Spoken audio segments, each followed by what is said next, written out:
Standing by, the Terry and Ted podcast is sponsored by the UPS Store Canada. Oh, I thought you were going to, really give it a good... No. Yeah, okay. Ted was putting a Kleenex or a handkerchief to his nose, and I thought, we're about to get the whole trombone affair. No. I was just dabbing. Oh, you were gentlemanly dabbing. Yes. Hi, I'm Terry DeMonte. That's Ted Bird. This is the Standing By podcast, episode Schmoo for the 13th of November. I don't know what episode it is, but glad you're with us. Schmoo already? Yeah, it's already Schmoo. I think it smells like schmoo in here. I'd like to apologize. I just, it's not relevant to the viewer and or listener, but I just ate tuna and a banana. That's unfortunate. Yeah, it really is. Fortunately, I had a spoon. I thought I forgot a spoon. Yeah. And that I was going to have to eat the tuna with my hands. And then, to quote Gunnery Sergeant Hartman in Full Metal Jacket, it would have smelled like I'd been finger banging old Mary Jane Rottencrotch. Morning, Mother. Your mom does listen, eh? Well, she told me she doesn't anymore. Oh, did you scare her away? Well, she thinks that we swear too much. Oh, God. But relatively speaking, we're not bad. Well, this season, I don't think we've been too bad. No. Okay. Well, we apologize. In case she's come back. Yeah. Well, now she's gone after Mary thing me. Yeah, well, maybe she didn't have her hearing aids in yet. Okay, good. We are brought to you by our friends at the UPS Store Canada. They're our title sponsor, and they are gearing up for their big season. It's always busy at the UPS Store, but Christmas gets a lot busier. A lot of entrepreneurs who run home businesses use UPS, and a lot of people use UPS to send things abroad. If you've got family across the country or across the world, you know how long it takes if you try and send that through the post office. That could take forever.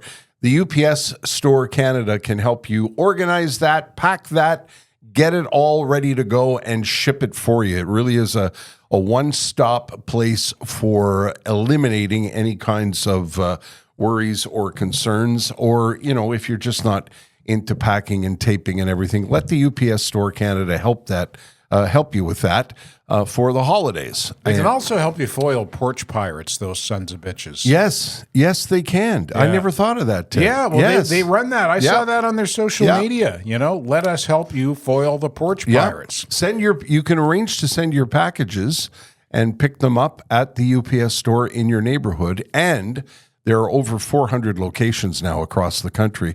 So no matter where you're listening to the podcast, whether you're in Calgary or St. John's, Newfoundland, you'll find a UPS store near you. All you got to do is go to the upsstore.ca and find the location near you. There's a couple near Ted. There's one on Sources in DDO. There's one on St. Charles in the land of Kirk. Yep. There's one in the island of Parrots. Mr. Liverman? On Don Quixote. I think that's how you pronounce it. Yes, I'm pretty sure it is. And there's one in the, I was going to say the Kmart. In the Walmart. Yeah, in the Kmart. It's 1985. Get yourself a time machine and away you go. Head on over. In the Walmart in Vaudreuil. And that's also a Liverman/friend franchise. The UPS Store Canada.ca. Have I got that right? UPSstore.ca, I believe. Oh, UPSstore.ca. Yeah, I didn't have it in front of me. Yeah, the Kmart, Miracle Mart. Peretz. Do you remember Miracle Mart? I do. Yeah, Peretz is another one.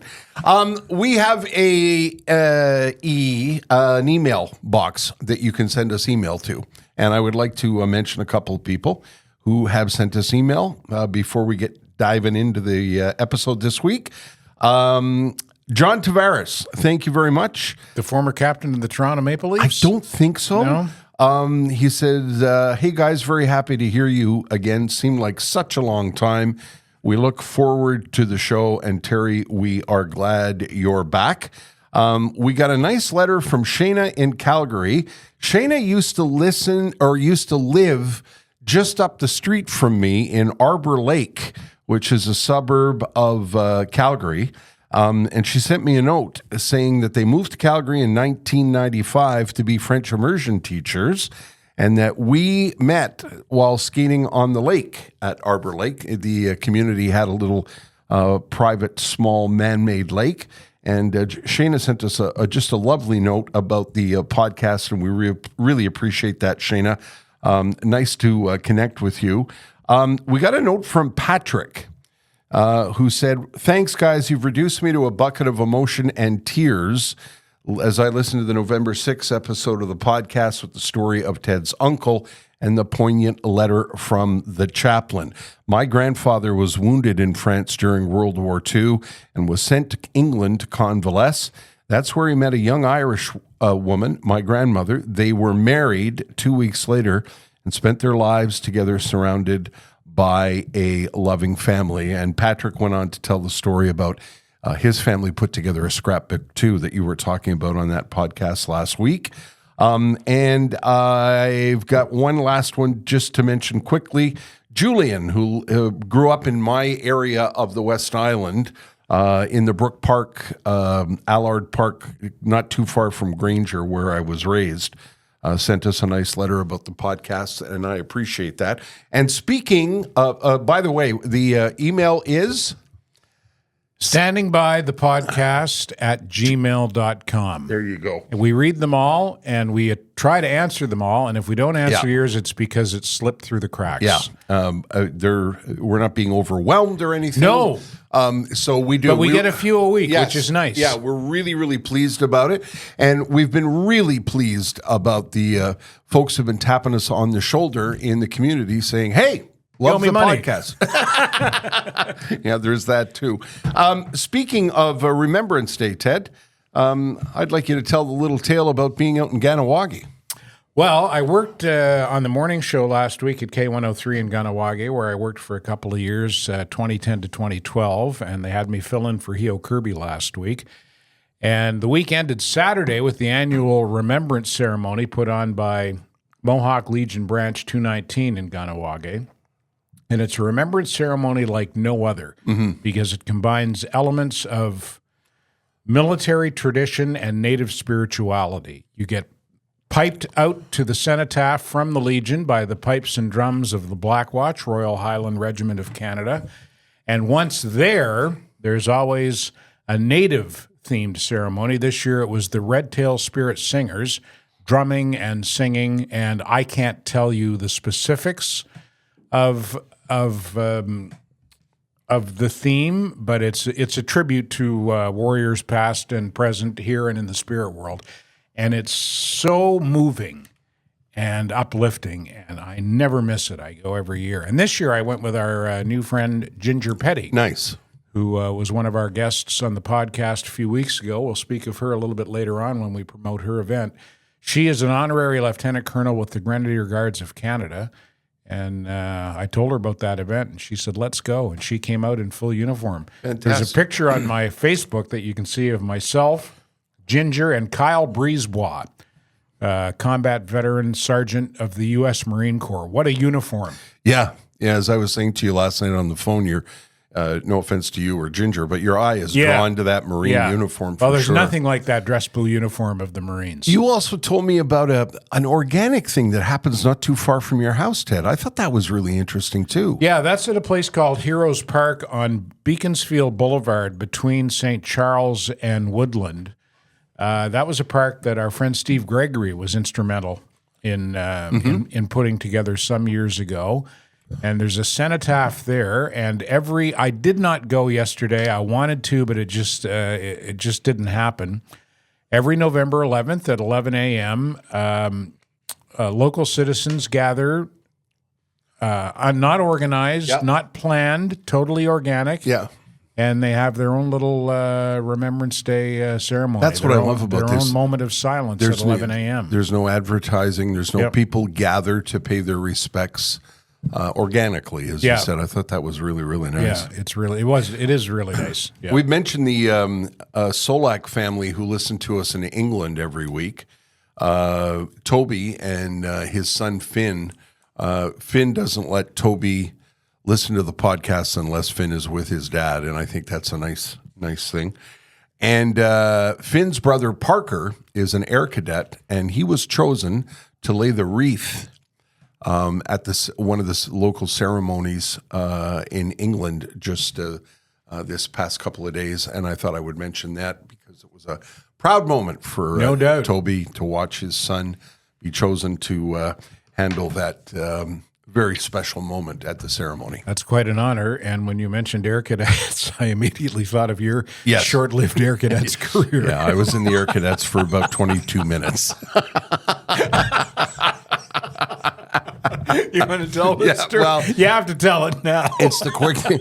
I've always been interested in flight, and somebody said you should start with the Air Cadets. You could end up being in the Air Force and become a pilot. And I went to Air Cadets, and we did the whole thing. And they gave us a uniform, and I put the wool prickly uniform on.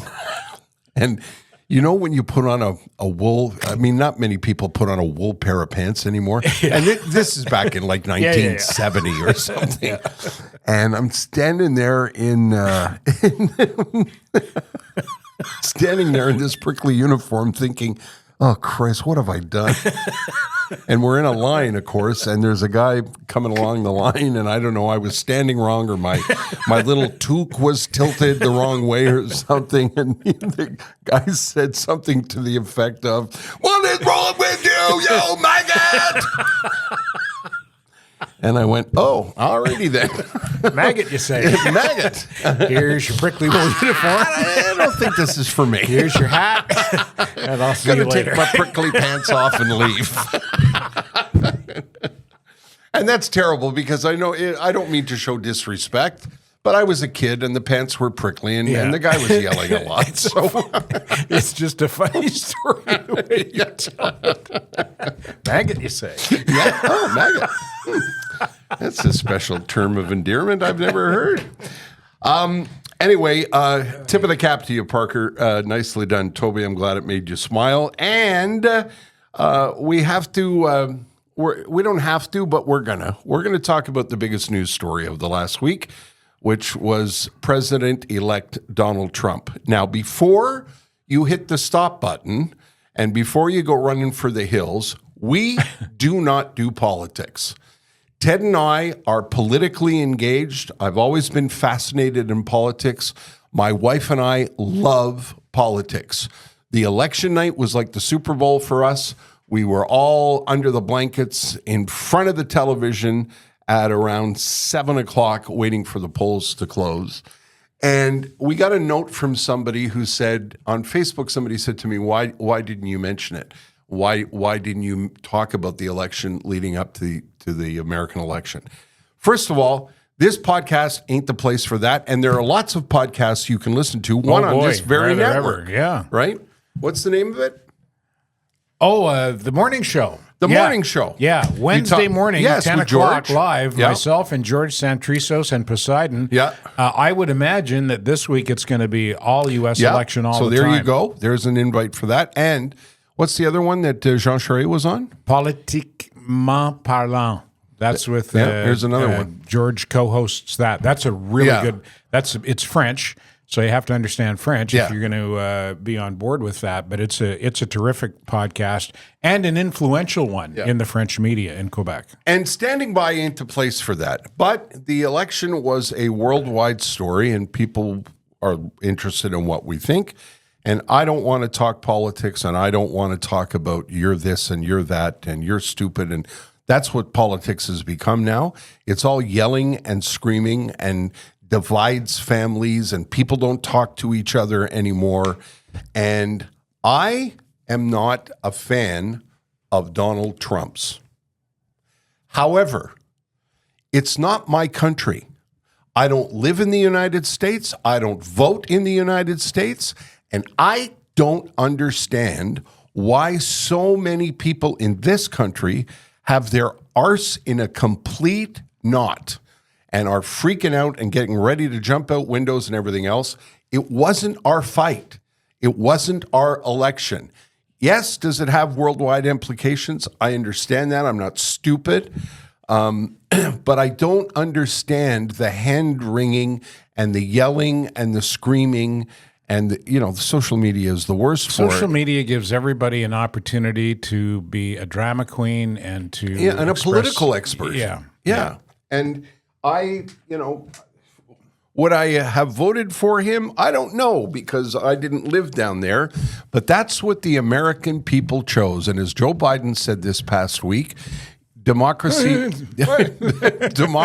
works in such a fashion that you don't only get to like the results when you win. You have to understand how it works. So I just wanted to mention we were aware of the election, and we don't want to talk politics because we don't think it's the forum for it. And my message is, everybody calm down. That's all I wanted to say about it. Here's one observation I'd like to make, and I'd like to get your take on it. Yes. I thought that this election campaign and the result in the United States represented a turning point in media.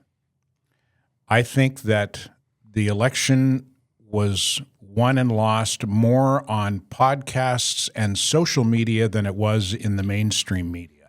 And I think we've arrived at a point where online media has a more significant influence than legacy media, and legacy media don't realize it yet. No. Well, one of the things that I shouldn't say we enjoyed watching, but on Tuesday night, we were taken with, the faces of the people on CNN and MSNBC and other networks that we dialed into. There was a whole, what? Yeah. The what? Because they couldn't believe people weren't drinking their Kool-Aid. Yeah, because all of the polls indicated that it was going to be razor thin and close, and in my opinion, it was over at 10 o'clock. Yeah. And the polls had not called that. But to your point, many political experts whom I respect have all said that Kamala Harris made a mistake. She made many mistakes, but she made a mistake by not entertaining podcasts, which was something Donald Trump did. Yeah, he went on Joe Rogan for 3 hours. Reached millions and millions and millions of people in a demographic he needed. It was smart. 100%. Yeah. And another interesting observation I heard this on Greg Gutfeld on Fox, who I think is hilarious. Mm-hmm. I think he's absolutely brilliant. And he mopped the floor with Stephen Colbert and Jimmy Kimmel, yeah, and Seth Meyers. He just mopped the floor with them. And one of his guests is from Mumford and Sons.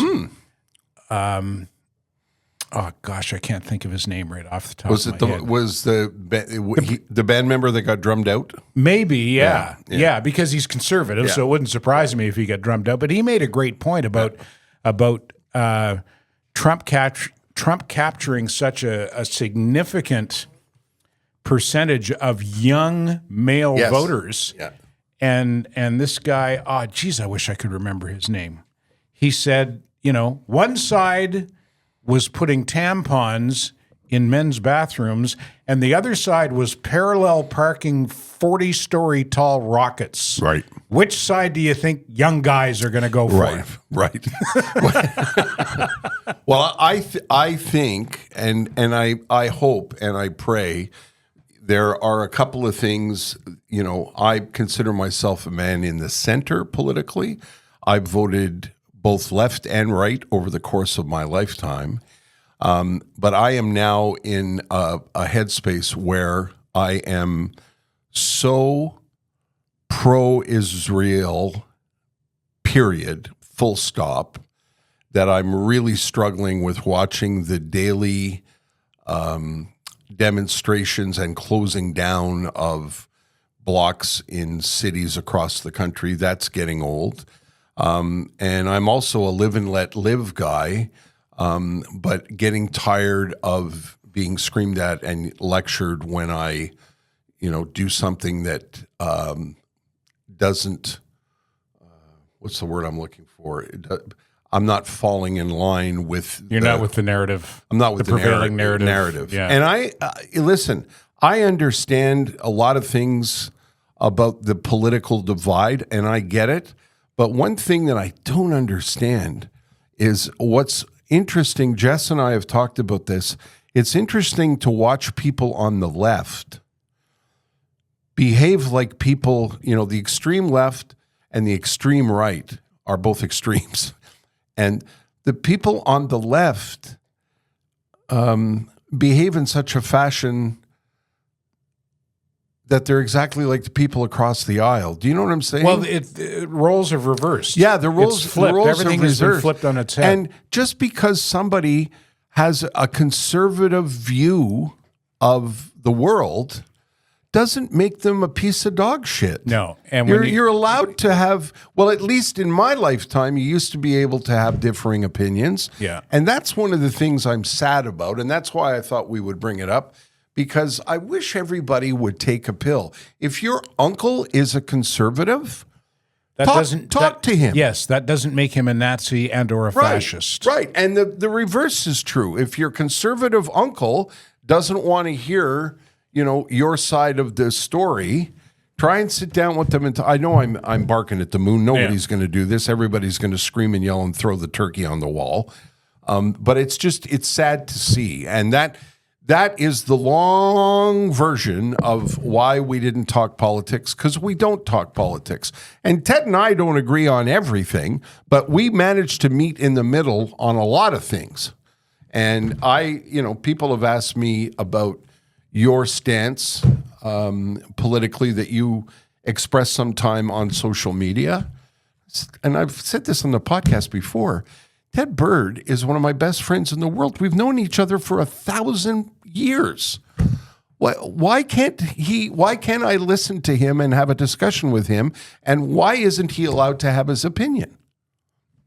That's all I wanted to say about that. Winston Marshall is the name of the guy. Thank you. Formerly of Mumford & Sons. He was on Greg Gutfeld. The Greg Gutfeld's monologue, November 9th, 2 nights after the election, was an absolute scream. Yeah. Especially if you're like me. If you're a get a haircut, get a real job conservative, I thought it was an absolute scream. I'm a massive Jimmy Kimmel fan, and that was the point where I said to Jess, I got to talk about this on the podcast. Stop crying. Well, would Carson have done that? No. Carson would have sat down with his joke writers and gone, boy, do we have some stuff to work with here. And the guy that I love watching, and he did an amazing job with his monologue after the election was done, Bill Maher. You want a view of both sides of the coin? Because he does. He calls out the left and he calls out the right. And he says it like it is, and we're massive Bill Maher fans. It's on Crave if you're looking for it. Anyway, that's our little. There you go. We talked about the election. Politics. There you go. When there's a Canadian election, we'll talk about that. Yeah. When they drum your buddy out. Heave ho. Let's say hi to Sugar Sammy and tell people where they should go for the laughing. You can go to sugarsammy.ca. Is it .ca or .com? Sugarsammy.com. Sugarsammy.com. Yes. I was looking at his website earlier today, or maybe it was yesterday, or maybe it was 300 years ago. But he's kicking off a Canada-wide tour in January. He's going to start out west, and then he's going to head out east, and then he's coming back home. Mm-hmm. He's got a bunch of shows in Montreal in the month of March. But if you listen in Winnipeg, or if you listen in Edmonton, or if you listen in Charlottetown or Fredericton or Halifax, he's coming your way over the winter as well. And the sooner you get your tickets, the better. Probably especially for the Montreal shows, because those will be the bilingual You're Gonna Rear shows. He's going to Barrie. He's going to Kitchener. He's going to St. Catharines. He's going to Windsor. He's going to Moncton. I think you said that already. He's going to be in Quebec, in Gatineau, in Montreal. And when you go to his website, sugarsammy.com, it says coming to your city soon, and you click on request your city. And you type in your city, and then the tickets come up, and it starts on the website Friday, January the 24th in Winnipeg. He'll be in Winnipeg for 1, 2, 3, 4 nights. Night in Regina, and then 1, 2, 3, 4. I think 5 nights in Calgary. 5 nights in Calgary. 1, 2, 3, 4. 4 nights. Sorry. Well, still. Yeah. Boy, does that speak to his popularity. Yeah. 4 nights in Edmonton, 2 nights in Vancouver. I don't know who rooted this. He goes from Vancouver to St. John to Charlottetown to Fredericton. to North Bay. He's doing 1, 2, 3 shows in Toronto, and then he's in Barrie. Anyway, gives you an idea. He tours the country, and what a show. Like, what a show, what a showman, what a funny man, and how quick on his feet is he. If you follow him on social media, you'll see what we're talking about. He posts these clips where he interacts with the crowd, and they're just stunning. He's just they're such almost exclusively, if not exclusively, crowd work clips, are they not? The ones that he posts on social media? Yeah. It's usually him engaging the crowd. Yeah. And so that's not rehearsed. No, none of it is. None of it is. He finds people who are doing, and off he runs. All he has to know is where you're from and what you do for a living, and away he goes. It's a lot of fun. And if you haven't seen the Bilingual show, it's a landmark show that, it hasn't been done before. Bilingual comedy, back and forth, French to English, English to French, never been done in before. the same show? I don't believe so. I don't think it's been done before. No. Sugar Sammy is, excuse me, a very funny man, and just so you know, one of the nicest men on the planet. And an inexpensive night, if you're asking me. Stand-up comedy is still the best bang for your buck, and it's not even close. To see a world-class talent like Sugar Sammy do 90 minutes on stage is not going to cost nearly what you must have spent for those Springsteen tickets in Ottawa. SugarSammy.com. Yeah, those were, now get this, I'm going to tell the story, relatively inexpensive. Somebody said to me on social media, apparently I said on the podcast, I don't remember, that's the way of the world today. And the guy said, $450, that's the way of the world? What's wrong with you? Well, if you've been to a show or you read, I was going to say the newspaper, if you're up to date on what's happening in the concert world, tickets for Taylor Swift in Toronto are being listed online for 5 figures. Upwards of $13,000 and $14,000 a seat. Now, I think that's insane. Tickets for Bruce Springsteen in Vancouver, trying to look for tickets for a buddy of mine who was out in Vancouver, $4,000 a seat. And not even we would go that crazy. But last Saturday, this is being recorded on the 12th of November, last Saturday, Jess, who is a live music fan, my wife loves live music. We went to see him in Montreal. We had such an amazing time. We went to see him in Seattle in March, a couple months after my surgery of 2023. And that was the first time she'd seen him. And the Montreal show was so phenomenal. She kept looking at the Ticketmaster site. She kept checking almost every 90 minutes. She'd just go on her phone and she'd say, no, there's nothing. There's a couple of seats, but we're not paying that for those seats. And then at around 3 o'clock on Saturday, the day of the show, she has bought so many concert tickets over the years. She knows that bands often will hold back tickets for friends, for family, for local dignitaries, et cetera, and then few hours before the show, they release those tickets to the public. And when she clicked on the site, 2 tickets came up, and they were $445 each. And I said to her, "Yep, let's go." Now, I'm not Bill Gates. We don't have tons and tons and tons of money. I'm retired. My wife is still working, but I also had a little bit of a change in perspective, I think, when I lay on death's door in January of 2023. Sure. Seize the day. That's exactly right, Ted. I said to her, those tickets are available. Let's go. And when we got to Ottawa we parked the car. I've never been to the Canadian Tire Center. It's a bit tired and old, that building. You ever been in that building? No. Is that what used to be the Corel Center? Anyway, I don't know. Anyway, we sat in our seats, and I said to Jess before the show started, these are like business class seats because we had a seat to sit on, but we were sitting right in front of a ramp. There was a metal ramp. That led from the main stage. Yes. Yeah. Because when I saw your video, I thought it was Bruce Springsteen's social media people. And then I went, hey, that's Jess. You were right there. Yes, so we could lean on the ramp, and in front of the ramp, on the other side of the ramp, was general admission where people were standing in front of the stage. So we were first row on the floor in front of the ramp. So you could lean on the ramp, you could play the drums on the ramp, and the ramp is what Bruce uses to come visit the crowd when he's doing 10th Avenue Freeze Out. Yeah. So we knew that from the Montreal show, and I held up my phone and made the little video, and sure enough, Bruce grabbed Jess's hand as he was walking by, and I happened to be taping it, and that she got a text from a friend of hers yesterday. That has nothing to do with us and everything to do with Springsteen. She said, hey, you're going viral.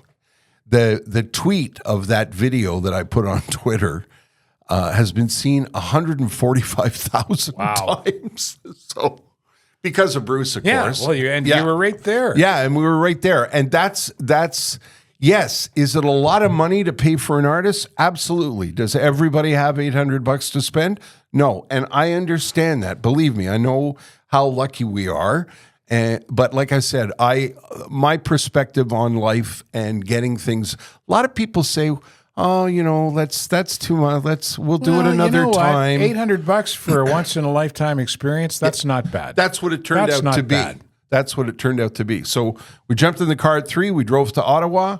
We saw the show. We got back in the car, and we were home at like 1:30 in the morning. And the spontaneity of all that is half the fun, too. And I said to Jess, we will talk. This will be a memory for us for years. So that was the story of the last-minute power drive to see Bruce Springsteen in Ottawa. Somebody said, what are the differences? The Montreal show, the crowd was the best. The crowd's electric in Montreal.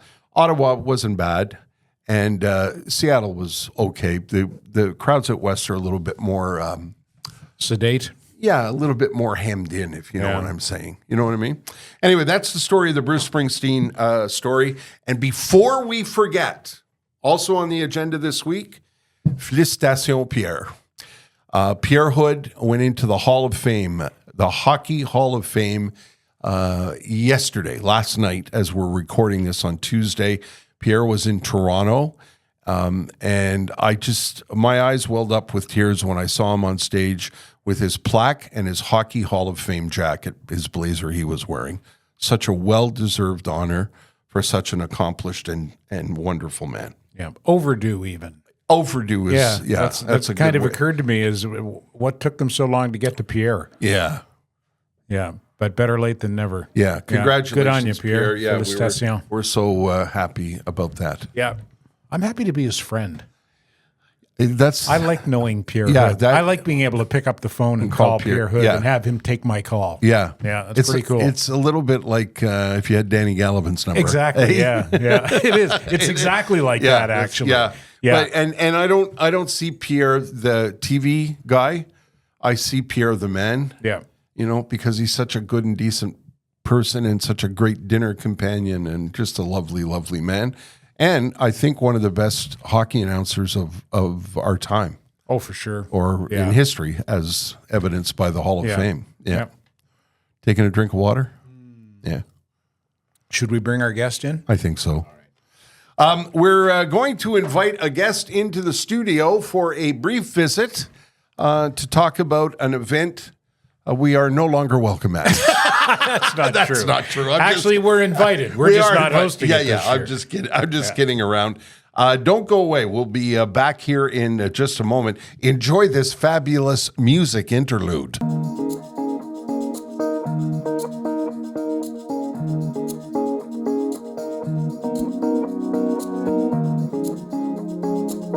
So Mike Paterson is in the studio. He is our guest that we were referring to before we had that lovely musical interlude. Wasn't it lovely? The musical interlude was nice. We have the best musical interludes. Hello, Mike. It's good to see you. I'm happy to be here. This is awesome. Such a long time. We used to love having you into the radio studio. Yes. And here you are in the new world of podcast And studios. can we actually tell people that I was on your Christmas show, Santa Claus? Yes. That was every year I Yes. would write all these jokes like, why does Bryan Adams want Christmas every day? I can't do this every day. It takes a whole year. I tell you, I do not miss getting up at 3:30, and I do not miss what that business has become, but I do miss my Christmas show. That was a good And, show. yeah, thank you. And we have a version of it, by the way.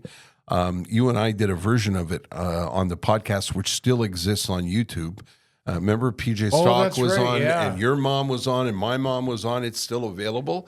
And somebody asked me if I would have my mom on the podcast before Christmas this year, and maybe we'll phone her. Well, I think we should. Yes. Yeah. And it is November 12th. And in Yes. my family, after the moment of silence Yes. for everybody that fought in the wars, we are allowed to listen to nonstop Christmas music. Yes. And it drives my wife crazy. Is But, it so you still do it in your own house, Mike? Christmas? Yeah, no, like Christmas right away after Well, my 11 kids were at o'clock? school today, so they Okay. had more stuff. But we came home, and then literally my 3-year-old is just like, we wish you a Merry Christmas. And my wife's just like, yeah, okay, this is good. This is good. Well, how old are your kids now? They're 3 and 7, and Wow. I'm 50. Wow. I'm so tired. No doubt. You have no idea. No doubt. Listen, Christmas with kids that age, wow. It's It's lovely. the best. It's Yeah. the I- best. By the 22nd, I'm so tired. But we do all kinds of stuff. And my Nice. wife's German, so we have German Christmas too. We have Nicholas Taug on the 7th, so we have like many German, but we don't do Krampus. I The don't- bad guy that steals you and takes you home. Oh, is that he like a takes you to hell. German kind of Grinch? He's not a Grinch. He's somebody that will come into your house, steal your kid, drag him to hell, and leave you cold. I've heard of him. Yes. Yes. Yeah. And we're not allowed. My wife's just like, there's only 12 days of Christmas. And I'm like, Christmas starts on the 12th. How Are is we going to do Krampus this year? Wow, how It is will be no fun. that's not a charming Christmas thing? Steal your children and No, but if you better, that's why all I German see. kids are very well behaved because they want presents and chocolate. Yeah, well, not- I mean, even Santa Claus you could get on his yeah, naughty yeah, but list. that's you Krampus better just not takes it to pout, extremes. you better not He- cry. It's not. I'll steal your children and poke out your drag you eyes. to hell. I'm going to drag you to hell, Krampus style. So, Mike, you got a thing. We're doing a thing. Yes, we are You're doing a thing. I'm doing a thing this Saturday. It's good. And I have to say, it's one of my favorite charities in the world because I loved T.C. Deller. Yeah. T.C. Deller is the founder of the late founder of the West Island Palliative Care Center. which is now the Deller Palliative, Teresa Deller Palliative Care Center. And I was just, she passed away a few years ago now. I was just at dinner the other night with Gavin, her husband, and he's still involved doing everything he can for that center. And this particular event is for that particular charity. It is a wild event. I did it, I think, 6 years ago, and Yeah. it was like really, really good. And this year it's me, Derek Sagan, Kate Davis, and Gino Durante. I don't know if you've met that guy. He's got a lot. I he's know like, Gino very well. He's like me, but more athletic. Yeah, well, yeah, You know what I mean? yeah. Like- and a little bit more theatrical. If that's even possible. Yeah, I'm more like a blunt instrument. Exactly, And he's more yeah, like, yeah, if I was yeah. a figure skater, I would be like, he's like a figure skater and I'm a defenseman. Yeah. I would say. And I'm guessing a little more Italian than you are. Quite Italian. Yeah, very Montreal, very local. Yes. Yeah, It's going to be a That's wild a hell of show. a lineup. And Yeah. we were joking because Ted and I hosted that event this year. Last year. And this year it's It's Jay Farrar and Christine Long this year. Yeah, they're going to Well, be the Jay hosts. Farrar is he's done some. I still do a lot of wrestling, and he's done some Jay's wrestling very announcing. funny. Yeah, he very is. funny. Yeah. I have And- a selfie stick as a bad guy, and that's like such a heat getter. And I'm like, hold my selfie stick. I'll be right back. And I gave it to Jay Farrar, and what I got back was 10 minutes of him filming himself looking at a selfie stick. And I was like, because you still hear me, and then my wrestler had to go over and turn him physically around to get the video, and it was just like, what a putz. Well, What a putz. we weren't. It wasn't that Ted and I did anything bad, but they like to change it They up changed every it up, year, and I yeah. think that's a smart Yeah, idea. yeah. We're invited to go. Yes, of course. And We're- yeah. I'm told we're going to host it again in the future, but Yeah. not our turn Yeah, this year. I wasn't there last year Yeah, either. yeah. So, you Yeah. know what I mean? It's good. Well, it's a good idea because people that want to support the Teresa Deller Palliative Care Center can keep going to this event every year, and it changes it up. Yeah, and see different performers every year. Yeah, and it's also, if you're very good smart. performers, you can like make a Google document and like be like, I did these jokes at the thing, and then the next time, because a lot of times in Montreal, you go back to the same places. Where can you get tickets? It's on Eventbrite. At a place. You can go to, It is on Eventbrite. Okay. Yeah, I'm there right now, as a matter Okay. of fact. I'm at Eventbrite. The headliners, too, proceeds to benefit the Teresa Deller Palliative Care Center and the Strangers in the Night Foundation as well. Go to Eventbrite. Headliners to Eventbrite.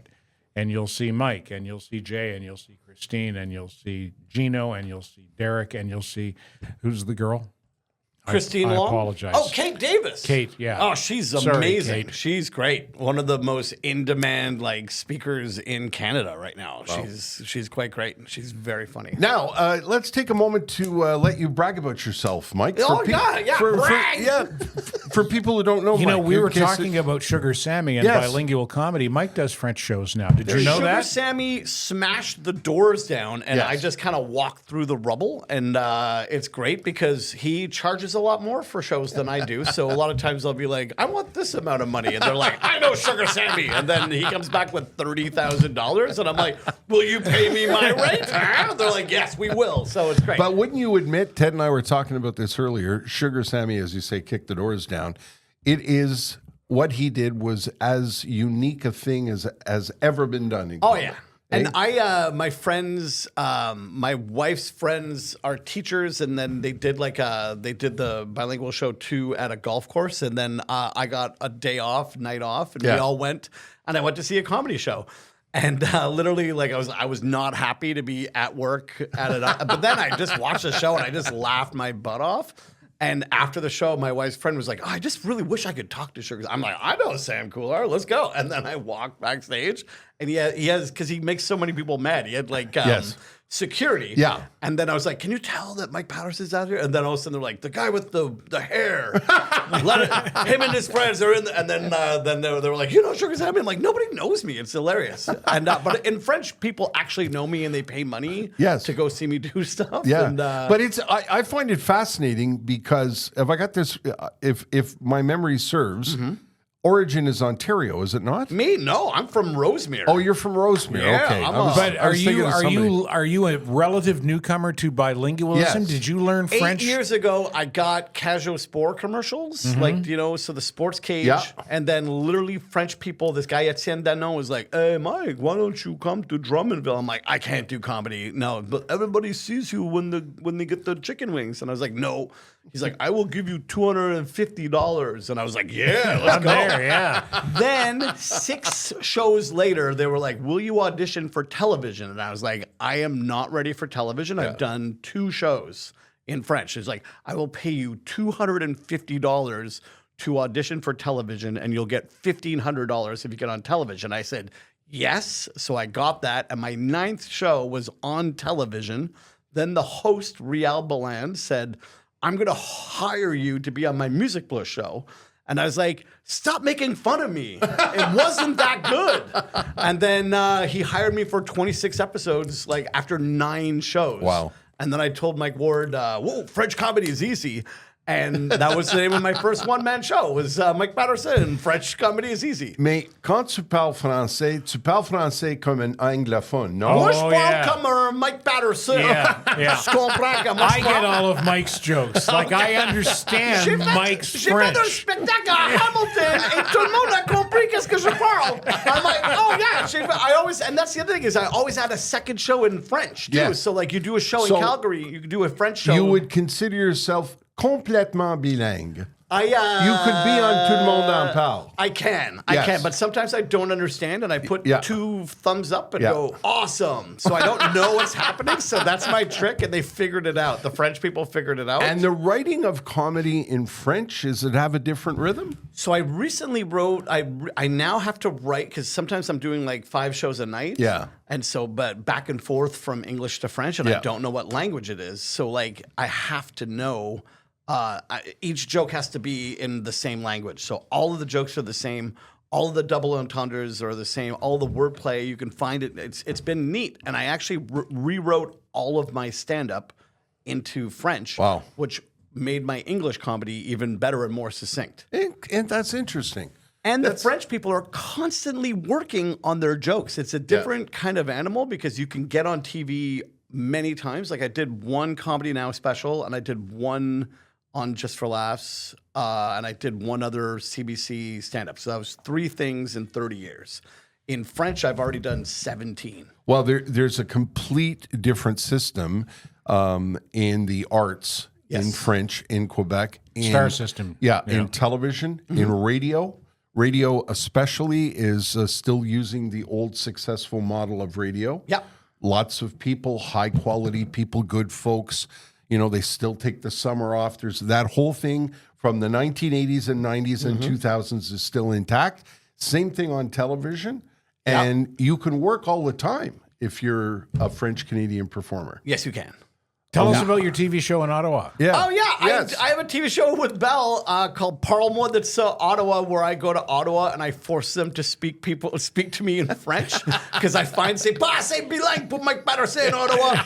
And we have like videos, like we have like sketches, like we have like a Robert Stack kind of character. It's like, where has style gone to die? Ottawa. But people are it's like basically trying to solve the mystery of why there's no style.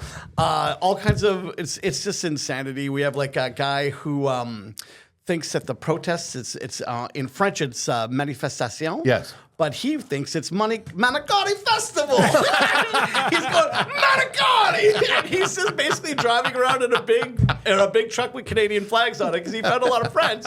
And he's giving everybody Manicotti. And people are like, Manifestation. He's like, here's some more Manicotti. And they're like, no, it's actually Manifestation. You just don't. He's like, what the? Where can you see this? It's on Bell TV1. So we did the first season. And then I did Quel Talent, which is basically Got Talent. Yes. But I did it as, I do that fish voice. I talk like this and I'm the fish. So I made a character for that show called Monsieur Poisson Rouge, which I wrote Fish Boy 30 years ago when I was a young comedian, but nobody put it on television. French people are like, oh, let's put this on television. I'm like, okay. I'm like, Monsieur Poisson Rouge. And he doesn't know how to immigrate into Canada, so he has to learn how to do stuff, right? Like he goes to a fancy restaurant.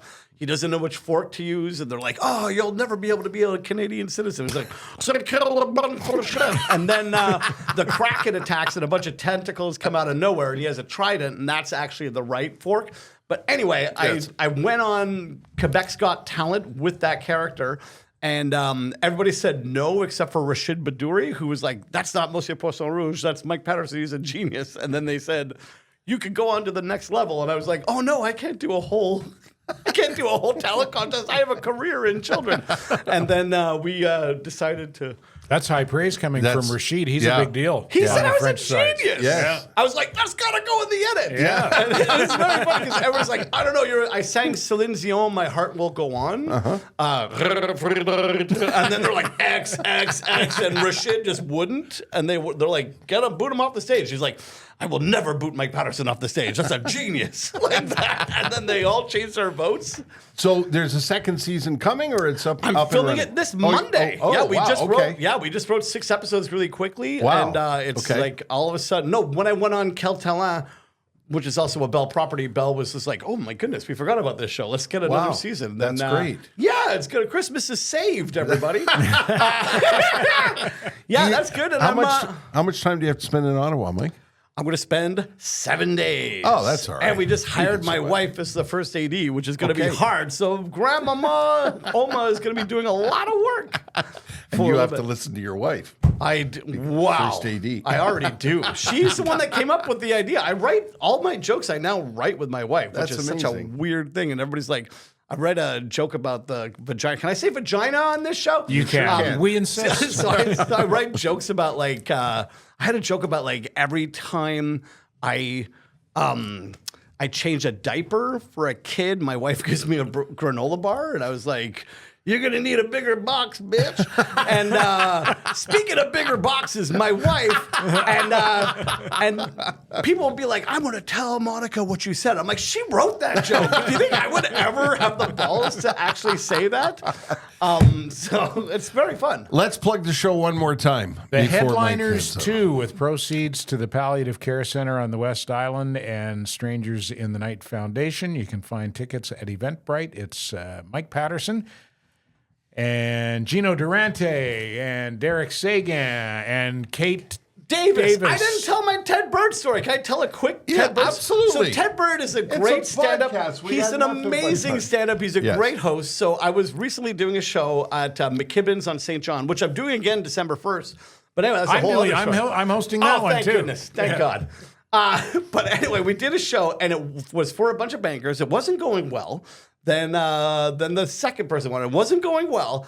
And then I was mad, and I'm like, I'm just going to have to wait a minute. And I just looked, and I saw old Birdman's body language. And I was like, oh, what's this dusty old man going to do? And then I was like, I think he's going to do it. Because there's things that I was taught. There's no mentors in comedy anymore. And there's something that has to be done at that moment, which I know how to do. So I walked up, I tapped Ted on the shoulder, and I said, Ted. And he said, yeah.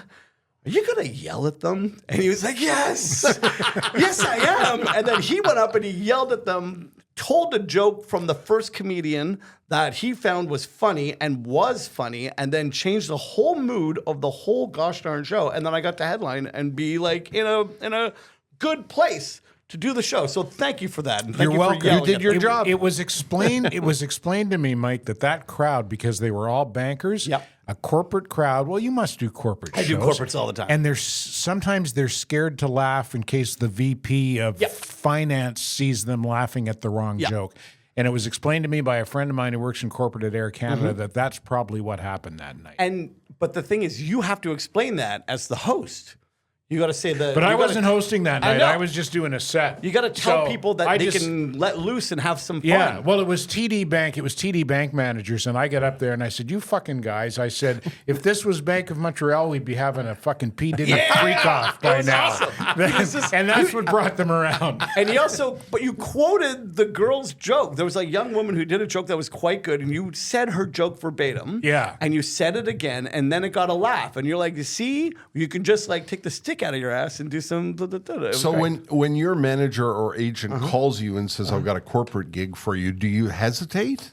I always take it, but You I need always the money. take it, yeah. But the thing But- is, where but- we're at now is like I want like money for it, and Yeah. they're like, but I got this other comedian who said he'd do it for $100. Yeah, and I'm well, like, well, then then, call him. pick that Let him- person. Yeah, And call since him. we've been in that situation, Yeah. things have been amazing. Yeah, and because I would imagine any corporate audience is not a great audience for comedy, is it? I'm an insane clown. Yes. I'm a level 4 clown. I'm at the point where I don't care anymore. And so, Yeah. like, people make me sign contracts and they're like, non-disclosure agreement. You can't talk about sex or drugs. You can't swear.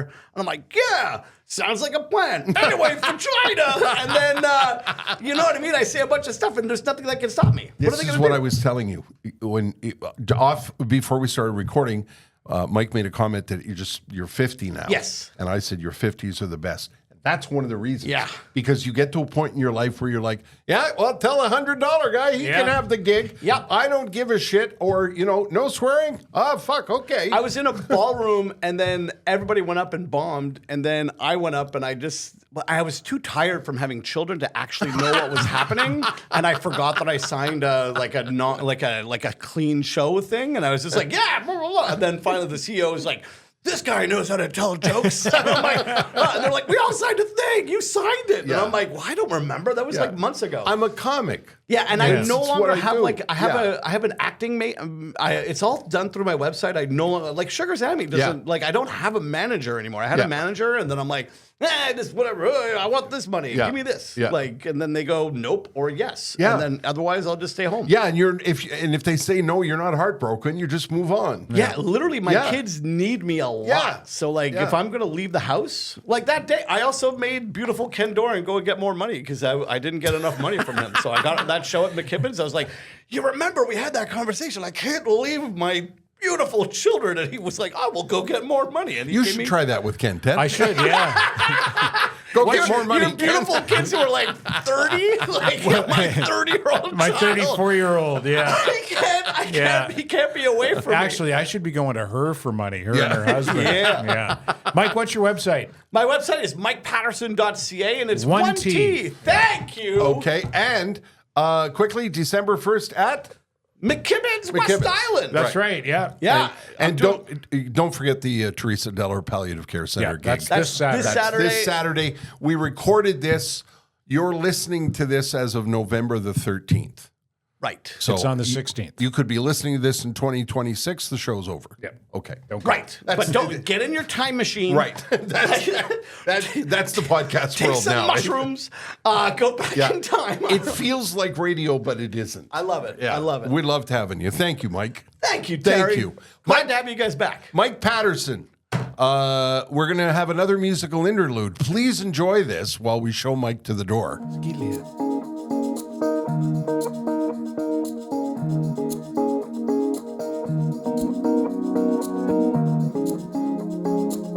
Mike Paterson, that was great.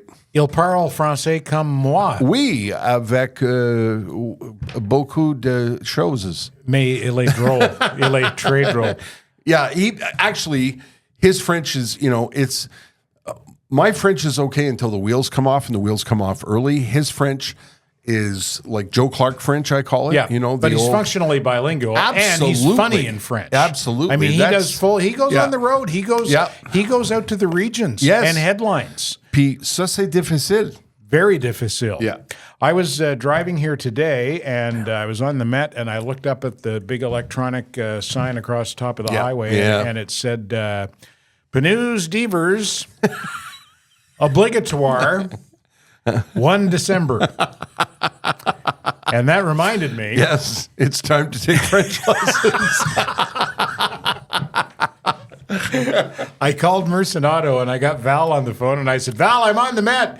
And I just saw the sign that said Pneus Divers Obligatoire. And she went, what? What are you talking about? I said, don't you recognize a Valet de la Dordogne accent when you hear one?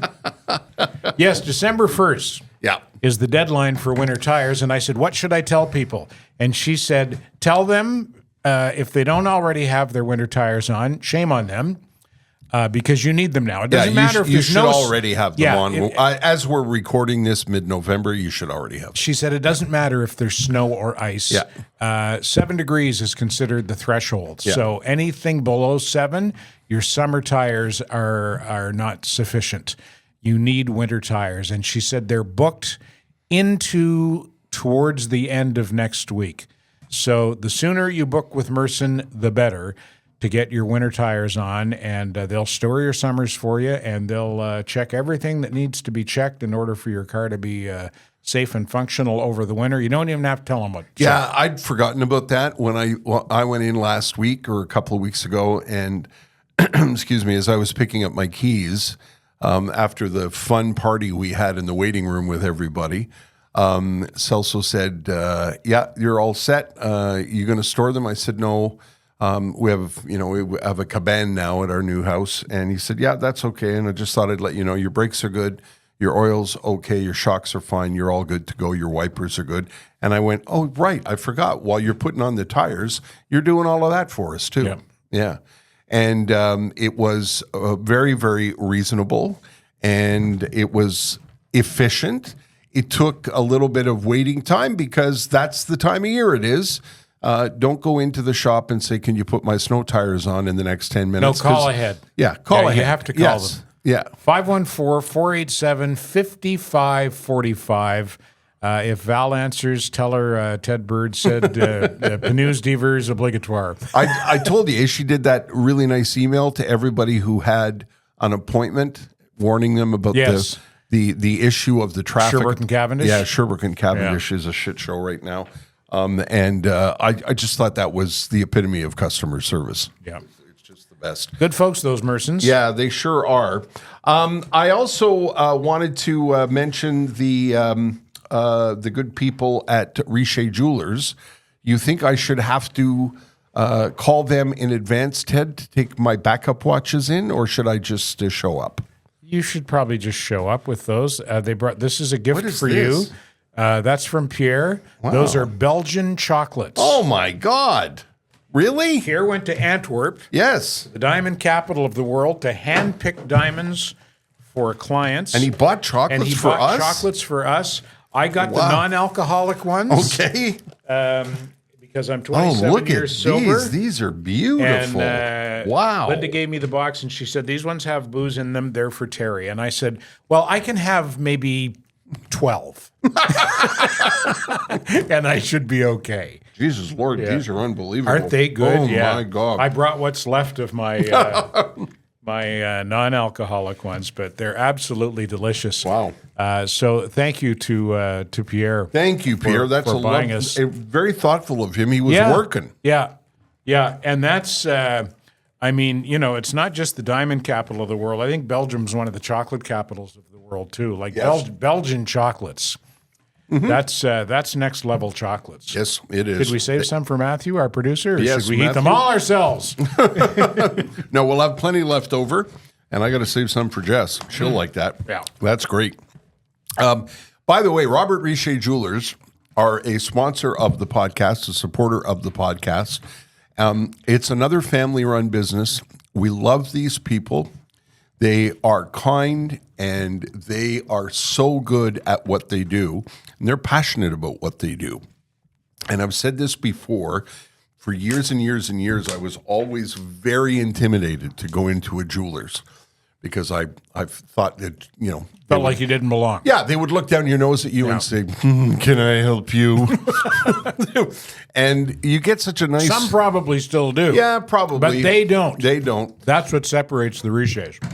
And they're, like I said, you could tell by this story about Pierre going to Antwerp, being invited by the jewelers, the diamond people in Belgium, invite him. Not just anyone can knock at the door at the diamond factory. Mind if I come in and have a look? So you know that you're in good hands when you go there, and whether you're looking for a ring for the big question that you're going to pop, or you're looking for a really elegant Christmas gift, go in, tell them what your budget is. They'll find something nice for you, and they'll even take care of, like you were saying, my watches. They're open to helping you in any way they can, is what I'm saying. Anita Lagden, who listens to this podcast on the regular, went into Robert Richer Jewelers within the last couple of weeks. And Linda told me that she gave them an excellent review on, I guess, Google reviews. Nice. So thank you, Anita. Yes. That's the way it's supposed to work. Yeah. We tell you about a local business that does good work, and you go visit them, and everybody wins. Really good folks at Robert Richer Jewelers. They're just across from the store of the Dorval Mall, 309 Dorval Yes. Avenue in Dorval. Yeah. Can we do the tweet sheet? Yes. So excited Yeah, about the tweet you sheet. said we should do the tweet sheet earlier, and we got so carried away with the podcast, which is what happens. It's okay because it's a podcast. Yeah. I have to stop eating these chocolates. Okay. Yeah, I put mine away already. Not for long. So All right. the tweet sheet, if you're listening, if you download the podcast, you can't see the tweet that's up on the screen. If you're watching on YouTube, you can see it. But what Ted does is he mines what's now called X. We'll never call it X. No, it's always Twitter to me. Yeah. 3 of the funnier ones Yes. I found this past week, including this one from @Gulliver. Welcome to Sarcasm Club. Nice face.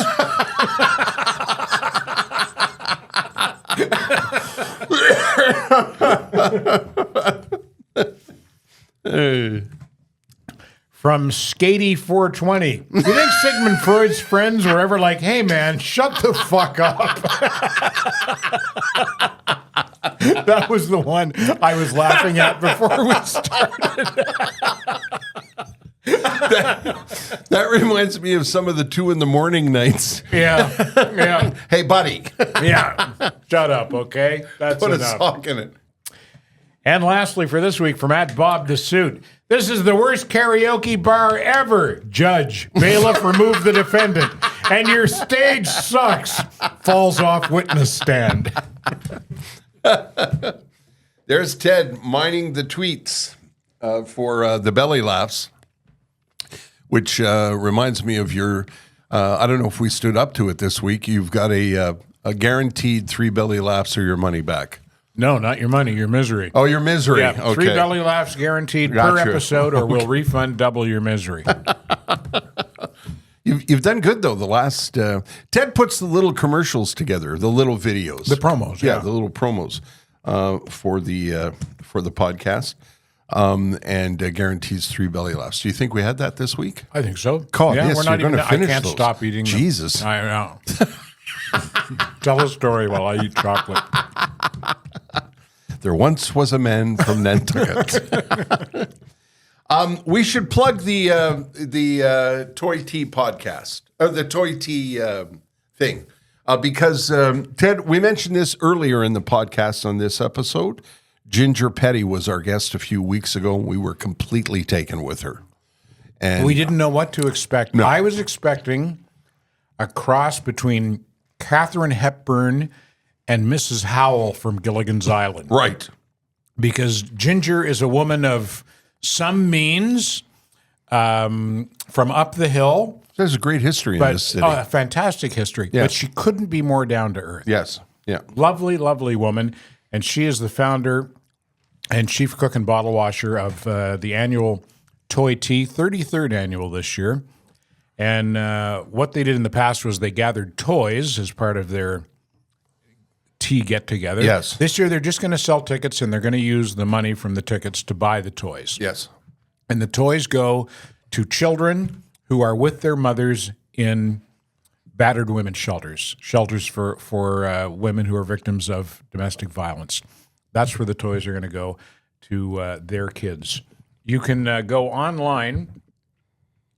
I can't even see that far. okay, toyteamontreal.org. toyteamontreal.org for all the details. There are 2 sittings. You and I will be at the second sitting. we will. Okay, very good. It's at a very fancy location. Yes, That cannot be mentioned, but you will see it when you go to the website. yeah, toyteamontreal.org. A great way to get into the spirit of giving this Christmas. And if you go, you'll meet Ginger. And Yes. you'll be totally taken by her too. Yeah, it'll be memorable. She's really something. yeah. When is it again? The November 29th. Yeah. Well, we'll make sure we're properly attired, Yeah, for sure. and we'll try not to. Did you see the picture of the Vancouver mayor at the Remembrance Day ceremonies? Do I want to? He wore like he was dressed like he was going out for a Saturday brunch, and he had white running shoes on.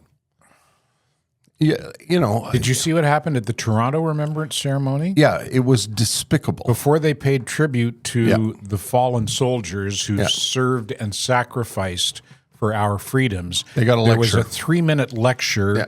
on colonization and land acknowledgements and slavery. Yeah. There is a time and place for that. Yes, and that's not Remembrance Day is not it. No, That's not it. it's unbelievable to me how tone deaf. That's how that Donald segment- Trump got elected to another term. I think so too. It's backlash to that kind of thing. I think so too. There was somebody posted on Twitter yesterday. The Palestinian protesters turned up at a ceremony, I think, in Kingston, and stood with their goddamn banners and they their also howling. co-opted the poppy. Yeah, and the whole thing is disgusting. And I said at the beginning of the podcast, I'm pro-Israel, full stop, no discussion. Don't want to hear about it. I can't understand why it's been allowed to go on and on and on in Toronto and in Montreal. It's a weekly event. Yeah. every weekend. Smoke And they close down streets yeah, for the smoke prayers. grenades and all Close down kinds- streets for prayer. Yeah, it's anyway. Despicable is the word. Yeah, despicable is a really, really good word for it. Well, that went sideways. Well, no, that's a little bit of Yeah. political commentary, and Wait till we get into the liquor-filled chocolates. Yeah. You don't know me. I'm sure we'll hear about it, but it's our podcast. You want to talk about the other side, get your own podcast. Yeah, there you go. We have to say thank you to the good people at Accutech, too, before we say good day. And what was it we used to say? Oh, good day and good broadcasting. That's right. Yes. Yeah, that's Thumbs Repop. That's right. Yeah. That was Thumbs. Yeah, I think Thumbs borrowed that from Al Dubois, maybe? Yeah, maybe. Yeah. That's possible. Yeah. Thumbs Good day and good Repaw broadcast. was a legendary producer at CJAD. He worked with George Balkan for 1,000 years, and he guided me through my tenure. Couldn't have done it without him at CJAD when I had to follow that legendary man, George Balkan. The folks at Accutech are people that will take care, excuse me, of your electrical issues. And as I like to say, if you can't run the oven when the toaster is plugged in, you should call the folks at Accutech. Yeah. You know, if you're in one of those houses that hasn't been tended to electrically in a long, long time, turn to this family business who take a lot of pride in what they do, and they work at a number of different levels. Everything from you're taking care of an electrical system in a house to rewiring a room for you, to rewiring a whole business. If you bought a store in a strip mall and you need to rewire it, that's what they can do for you too. They can also guide you through the interesting and sometimes difficult steps of having a generator at your house. More and more people are turning to generators, and generators are not something you just plug into the wall. They're a little more complicated than that. They require expertise, and that's what Accutech has. They started in 1995. Family-run businesses, we mention every time we mention them. Tom's dad started up the business, and now Tom and Trish and the rest of the good people there have continued the tradition of a family-run business that really knows what they're doing and are really great to work with. You can go to their website, accutech.ca. It's ACUTECH.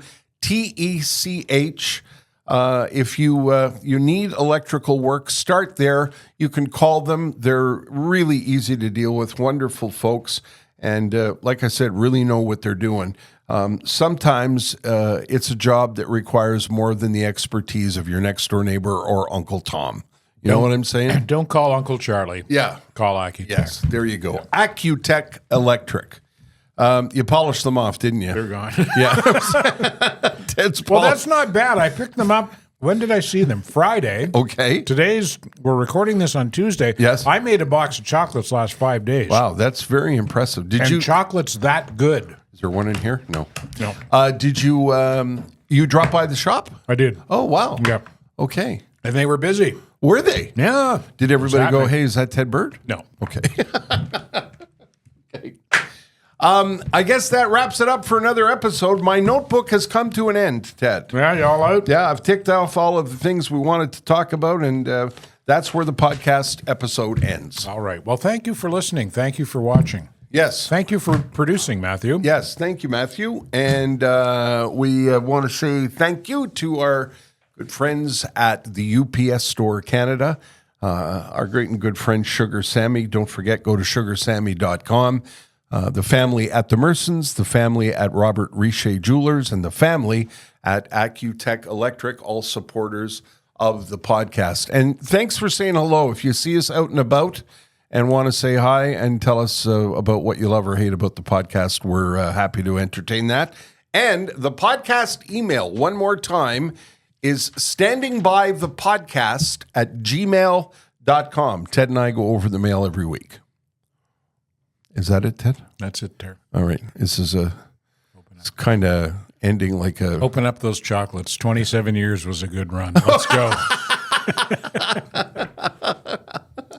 Hope to see you next... Well, we won't see you, but we hope you'll join us next week. We hope you'll see us. Yes. Join us next week. Standing By, the Terry and Ted podcast has been brought to you by the UPS Store Canada, delivering full-service solutions for your small business.